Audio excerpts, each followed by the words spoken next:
Por fuera, la granja se veía muy descuidada, paredes caídas y deterioradas, como si nadie se hubiese preocupado por ella en años.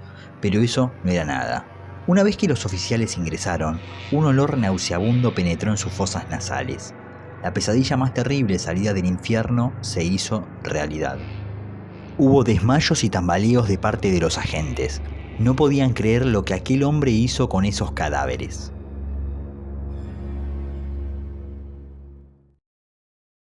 Edward Gain nació en agosto del año 1906 en el condado de La Crosse, en el estado de Wisconsin, Estados Unidos. Con 7 años se trasladaron a la ciudad de Plainfield, a un pequeño rancho aislado a las afueras de la localidad para ejercer como granjeros. Hijo de George y Augusta, Gain tuvo una infancia difícil, ya que su padre George era una persona poco afectiva con su familia, además de tener graves problemas de alcoholismo, mientras que su madre Augusta era una fanática religiosa. Poseían fuertes ideales que la llevaron a despreciar a los hombres y a considerar a las mujeres como la fuente misma del pecado. La infancia de Ed y su hermano fue muy dura. Su madre les impuso una estricta disciplina y constantemente los castigaba y daba palizas, incapaz de mostrar ningún afecto o amor por sus hijos. Mientras el padre gastaba todo su dinero en la taberna del pueblo. Esto fue moldeando el carácter asocial del niño. Uno de los primeros y más inquietantes recuerdos de Gain que tuvo en su infancia fue cuando desde la puerta del matadero de la tienda de su padre observaba cómo abrían a los cerdos con un cuchillo largo y afilado. Al principio, Ed decía que la matanza le producía náuseas, pero luego comenzó a gustarle ver a los animales que agonizaban entre estridentes chillidos. Aunque asistía a la escuela, su madre le prohibió forjar ninguna amistad con sus compañeros, y mucho menos con mujeres, diciendo, Biblia en mano, que estos eran pecadores y debía alejarse de ellos. Poco a poco se fue forjando una relación de lo más extraña, una relación de amor-odio con su madre. La escuchaba, la adoraba y le hacía caso en todo. Por su nula sociabilidad, aumentó su tendencia al retraimiento y a la soledad, refugiándose en las fantasías de muerte y depravación de los cómics que leía. Esta predisposición ermitaña y obsesiva compondría el segundo factor que forjó su personalidad y lo definieron por el resto de su vida. Tras años de borracheras, palizas a su mujer e hijos y constantes desprecios, su padre George murió en el año 1940. De ese modo, el negocio familiar empezó a ir mal. Ed y su hermano Henry tuvieron que buscar trabajo y aportar dinero a casa. Esto hizo que su relación se uniera más. No obstante, se volvió tensa cuando Henry observó la relación de dependencia que Ed tenía con su madre. Poco tiempo después, su hermano moría en extrañas circunstancias. Un incendio en la granja familiar terminaba con su vida. Según explicó Ed a la policía, ambos intentaron apagar el fuego, pero su hermano no logró escapar de las llamas. Tras pedir ayuda, no solo indicó el lugar donde se encontraba el cadáver de su hermano, sino que este apareció con un golpe en la cabeza. Finalmente, la investigación certificó muerte por asfixia. Era 1944, primero el padre, después el hermano, y un año más tarde, Augusta también fallecía. Sufría problemas del corazón. Al contrario que con los dos primeros, la muerte de su madre afectó sobremanera a Gain. No tenía nadie con quien más comunicarse. Así, a los 39 años, sin haber tenido contacto físico con otra mujer que no fuera su madre, Ed Gain quedó solo y aislado en el mundo que apenas alcanzaba a comprender. Y fue deslizándose hacia la psicosis, internándose en sus fantasías más desquiciadas, dando rienda suelta a sus deseos. Empezó a leer libros de anatomía humana, historias sobre los experimentos realizados en los campos de exterminio nazi, revistas pornográficas y operaciones de cambio de sexo. Todo alimentaba aquella olla a presión. Se dio cuenta que no sabía hacer nada sin su madre. Esta era su único vínculo con la cordura. A partir de entonces, Ed dio rienda suelta al instinto criminal que lo atormentaba. Ya no tenía la guadaña de su madre reprobando su conducta inmoral, pero sí su voz continua y permanente hablándole en su mente. Su madre estaba muerta, pero ahora vivía en su cabeza. Ed tenía la voluntad de mantenerla viva, la idea o ilusión de que su madre seguía con vida en casa. Al mismo tiempo, fue creciendo la terrible obsesión por el género femenino. producto de años de represión y castigos que Augusta había ejercido sobre él. Él sabía que la madre sería la única mujer que él podría tener para siempre. La manera en que Gain encontró la forma de restituir la figura de Augusta fue la de profanar tumbas. Robaba cadáveres de mujeres de mediana edad que pudieran suplantar la imagen de su madre. Un día leyó en el periódico local sobre una vecina recién fallecida y pensó que había llegado el momento de pasar a la acción. Comenzó a acudir a los cementerios en la noche, desenterraba los cadáveres, los cargaba en su furgoneta y los trasladaba hasta el sótano de su casa. Poco a poco, esa granja, olvidada y sucia, fue llenándose de olores profanos de tumbas olvidadas. Gain fue convirtiendo su vivienda en una gran tumba donde todos los cadáveres iban a parar. Solía elegir mujeres mayores que le recordaban a su madre.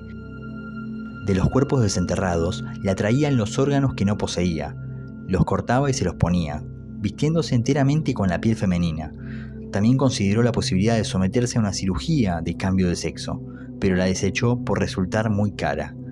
A partir de 1947 comenzaron varias desapariciones inexplicables. Una niña de 8 años a la puerta de su casa, un adolescente de 15, un granjero y su amigo que iban a cazar. Pero nadie sabía quién era el artífice de esas ausencias. A nadie se le ocurrió relacionarlas con Gain. Mientras crecía su colección de trofeos, los experimentos de Ed se volvieron cada vez más imprevisibles. Comenzó a sentir que los cadáveres ya no eran suficientes.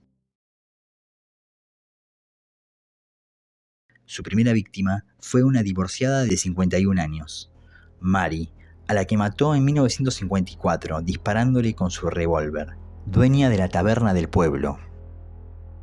Mientras el asesino perpetraba aquel macabro ritual en el sótano de su finca, un granjero de la zona entraba a la taberna de la mujer. Era tarde, y cuando entró al local estaba abierto e iluminado, pero completamente vacío. Todo muy raro.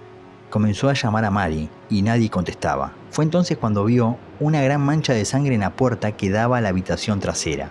Llamó al sheriff para pedir ayuda y cuando llegó con sus ayudantes siguieron esas manchas de sangre que conducían al aparcamiento. El coche de Mary seguía aparcado y la mancha de sangre terminaba al lado de unas huellas recientes de un camión. Junto a ellas se toparon con un cartucho de pistola calibre 32. Las evidencias apuntaban a que Mary había sido asesinada y que había sido arrastrado su cuerpo hasta el coche que esperaba afuera. No había señales alguna de lucha. No habían robado dinero de la caja y tampoco parecía haber ningún motivo para tal crimen. Mary no fue la única víctima que pasó por la sala de operaciones de su sótano. Cuando el caso ya empezaba a quedar en el olvido, Ed Gain asesinó a la dueña de una ferretería, Bernice, disparándole un tiro en la cabeza con un rifle de caza. De la misma manera que 3 años antes arrastró el cuerpo hasta la parte trasera del local, cargándolo en su furgoneta y llevándoselo de allí. Pero esta vez cometió un error. Ed había entrado con la excusa de comprar líquido para su furgoneta y su nombre figuraba apuntado en el libro de contabilidad de la tienda como último cliente. Una noche, mientras el asesino recibía la visita de unos amigos de la infancia, llamaron a su puerta y Ed salió con las manos manchadas de sangre. Su excusa estaba despedazando un ciervo. Les invitó a entrar, se lavó, se cambió de ropa y se dirigieron a cenar a la casa de la madre de uno de sus amigos. Fue allí cuando otro vecino apareció informando de la desaparición de Bernice. En ese instante, Gain reaccionó con un «debe tratarse de alguien con mucha sangre fría». Su amigo insistió a que fuesen al pueblo para informarse y ayudar a la policía, pero en ese instante, varias unidades del sheriff interrumpieron en la propiedad. Iban a detenerlo. Cuando Gain los vio, lo primero que soltó fue «alguien me ha incriminado». Mientras 2 agentes de policía arrestaban a Ed, otros 2 fueron a registrar su granja, y lo que vieron al entrar les heló la sangre. El cadáver de una mujer colgaba boca abajo de unas poleas, decapitada y desnuda. Había sido abierto desde el pecho hasta la base del abdomen y vaciado por dentro. Las tripas estaban metidas dentro de unas bolsas, y en otra bolsa apareció la cabeza de Bernice. Excremento, libros de medicina y anatomía y toda clase de elementos fabricados con piel humana. Por no mencionar cabezas reducidas.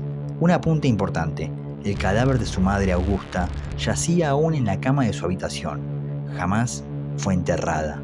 Una inspección más detenida reveló que una de las sillas de la cocina estaba hecha con piel humana, como las pantallas de las lámparas, la papelera, las fundas de los cuchillos e incluso una de las prendas de vestir, como un chaleco o un cinturón formado con pezones humanos. Entre los más atroces descubrimientos se encontraron unas cajas con los restos humanos pertenecientes a diferentes cuerpos sin identificar. Una colección de 9 máscaras de piel humana con el pelo intacto, de las cuales 4 colgaban en la pared que rodeaban la cama de Gain. Había decorado el interior de su casa de madera con esas máscaras. La única habitación de la casa que parecía normal era una sellada con tablones en la puerta y perfectamente ordenada, la de su madre. Desde que su madre murió en el año 1945, 12 años antes, la habitación había estado cerrada con clavos como un sepulcro. Ed esperaba tranquilamente en la prisión del estado, custodiado por 2 policías. Cuando regresaron los sheriff de su casa, los interrogaron durante 12 horas. No abrió la boca. Permaneció en silencio. Fue en la mañana siguiente cuando el sospechoso confesó haber matado a Bernice y a Mary. Sin embargo, siempre negó haber practicado canibalismo con los cadáveres, tal y como le insistieron los investigadores tras ver las múltiples mutilaciones que poseían los cuerpos. Por otro lado, cuando los detectives le preguntaron sobre los otros cadáveres que encontraron en el sótano, Ed Gein afirmó que los había sacado del cementerio tras profanar sus tumbas. Eso sí, negó haber practicado sexo con ellos. Ahí fue cuando la prensa pasó a bautizarle con el apodo del carnicero de Plainfield. Acababan de destapar a un monstruo que estaba escondido. Ed explicó a la policía después de su detención que después de su fallecimiento, su madre se mantuvo en contacto con él durante más de un año, hablándole mientras se adormecía.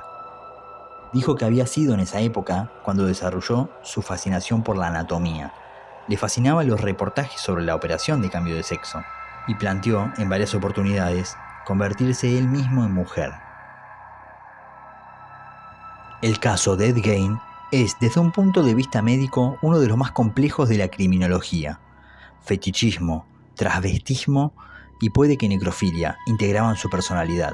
Sin embargo, a medida que se iba conociendo su verdadera historia, se hizo evidente que esas perversiones eran solo manifestaciones de una psicosis profunda, un trastorno mental que tenía sus raíces en la relación con su madre, una relación anormal. Cuando los psiquiatras comenzaron a considerar las posibles razones de su comportamiento patológico, supusieron que se trataba de un caso de complejo de Edipo. Ed Gein estaba enamorado de su madre y a raíz de su muerte se obsesionó en buscar a alguien que la sustituyera, ya que había un extraordinario parecido entre su madre y las víctimas.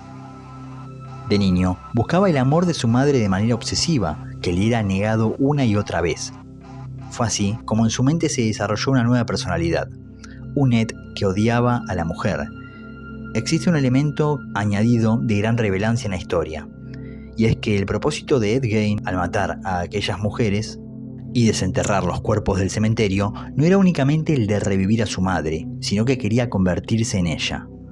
La confrontación del amor que sentía con los sentimientos de ira y frustración por negarle el contacto con mujeres, mezclado con el desarrollo sexual tardío y anómalo, causaron que al morir Augusta, Ed Gein diera rienda suelta a fantasear con la transexualidad. Esto fue lo que llevó a Ed Gein a confeccionar todas aquellas prendas de vestir con piel de sus víctimas. Muchas noches se vestía con los trajes y se paseaba por la casa imitando los gestos y la voz de Augusta, comportándose como si continuara viva, sentándose en su butaca. Ed Gein murió por insuficiencia respiratoria en el año 1984, tras décadas de reclusión en una unidad psiquiátrica, donde resultó ser un paciente modelo.